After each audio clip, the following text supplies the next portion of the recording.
jumpa dan salam sejahtera keluarga-keluarga Katolik dalam Inspirasi Sabda hari ini, tanggal 22 Juni 2021. Hari ini kita mau mendengarkan sapaan Tuhan yang membangkitkan semangat kita lewat permenungan-permenungan kita dari kisah Maria Magdalena yang hari ini kita peringati. Saudara-saudari yang terkasih, saya yakin setiap kita memiliki yang namanya idola, seseorang atau sesuatu yang kita kagumi lebih dari yang lain, yang sangat kita banggakan dan sangat kita sukai. Nah, lalu apa jadinya kalau sesuatu atau seseorang itu pergi meninggalkan kita? Inilah yang dialami oleh Maria Magdalena yang hari ini menghantarkan kita dalam permenungan-permenungan. Inilah inspirasi sabda bagi kita hari ini dari Injil suci Tuhan kita Yesus Kristus yang ditulis oleh Santo Yohanes.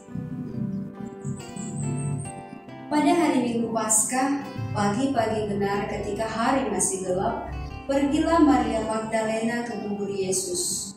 Dan ia melihat bahwa batu telah diambil dari kubur. Maria berdiri dekat kubur itu dan menangis. Sambil menangis, ia menjenguk ke dalam kubur itu, dan tampaklah olehnya dua orang malaikat berpakaian putih, yang seorang duduk di sebelah kepala, dan yang lain di sebelah kaki di tempat mayat Yesus berbaring. Kata malaikat-malaikat itu kepadanya, "Ibu, mengapakah engkau menangis?" Jawab Maria kepada mereka, "Tuhanku telah diambil orang, dan aku tidak tahu di mana ia diletakkan." Sesudah berkata demikian, Maria menoleh ke belakang dan melihat Yesus berdiri di situ. Tetapi ia tidak tahu bahwa itu adalah Yesus. Kata Yesus kepadanya, "Ibu, mengapa engkau menangis? Siapakah yang engkau cari?" Maria menyangka orang itu adalah penunggu taman. Maka ia berkata kepadanya, "Tuan, jikalau Tuan yang mengambil dia, katakanlah kepadaku di mana Tuan meletakkan dia, supaya aku dapat mengambilnya." Kata Yesus kepadanya, "Maria." Maria berpaling dan berkata kepadanya dalam bahasa Ibrani, "Rabuni," artinya guru. Kata Yesus kepadanya, "Janganlah engkau memegang aku, sebab aku belum pergi kepada Bapa, tapi pergilah kepada saudara-saudaraku dan katakanlah kepada mereka bahwa sekarang aku akan pergi kepada Bapakku dan Bapamu, kepada Allahku dan Allahmu." Maria Magdalena pergi dan berkata kepada murid-murid, "Aku telah melihat Tuhan." Dan juga bahwa Tuhanlah yang mengatakan hal-hal itu kepadanya. Demikianlah sabda Tuhan. Saudara-saudari yang terkasih, kenyataannya kita sulit dengan yang namanya percaya. Mempercayai orang lain, mempercayai keadaan di sekitar kita, termasuk percaya pada diri sendiri. Sehingga kita mengenal yang namanya tidak percaya diri.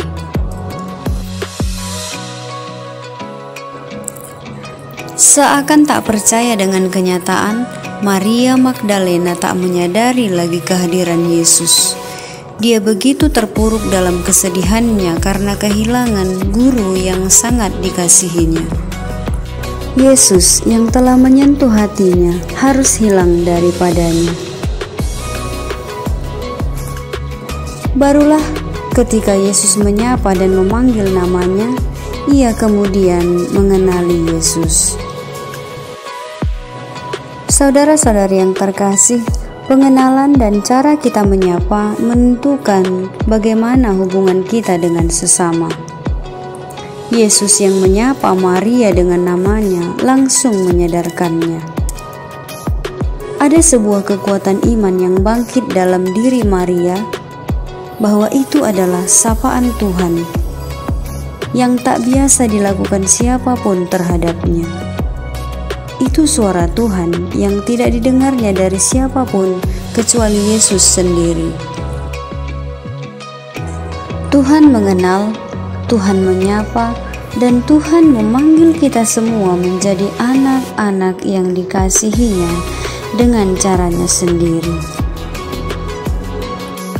Entah dalam keadaan senang ataupun ketika kita susah.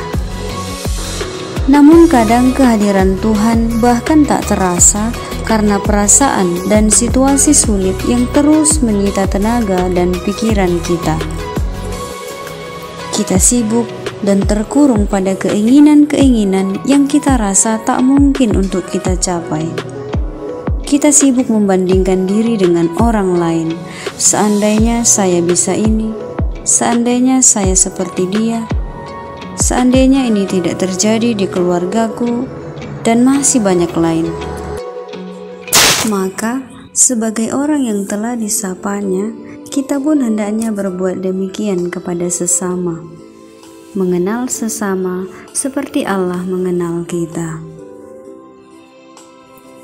Situasi pandemi saat ini yang menuntut dunia menjadi serba digital mampu membuat orang yang jauh menjadi dekat dan menjauhkan yang berada di dekat atau di sekitar kita. Di keluarga, kita tidak lagi saling menyapa. Kita lebih senang menyapa orang yang berada di dunia maya, menunjukkan kehebatan kita di dunia maya daripada dengan keluarga sendiri dan teman-teman atau orang-orang yang berada di sekitar kita. Maka mari saudara-saudaraku, melalui permenungan kita hari ini, mari menyapa sesama kita dengan kata-kata yang membangun dan menyemangati. Yang kita mulai dari diri sendiri, keluarga, teman-teman kita, dan siapa saja yang kita jumpai. Saya percaya bahwa satu senyuman dan sapaan yang tulus akan membukakan pintu-pintu harapan. Harapan untuk bangkit, menjalani hari-hari hidup kita menjadi lebih baik lagi. Sehingga kita dapat terus-menerus melihat Tuhan dalam diri kita, sesama, dan dalam situasi apapun yang kita hadapi. Dengan demikian, kita menjadi saksi-saksi kebangkitannya yang membebaskan dan selalu membawa sukacita. Semoga damai Tuhan menyertai kita. Amin.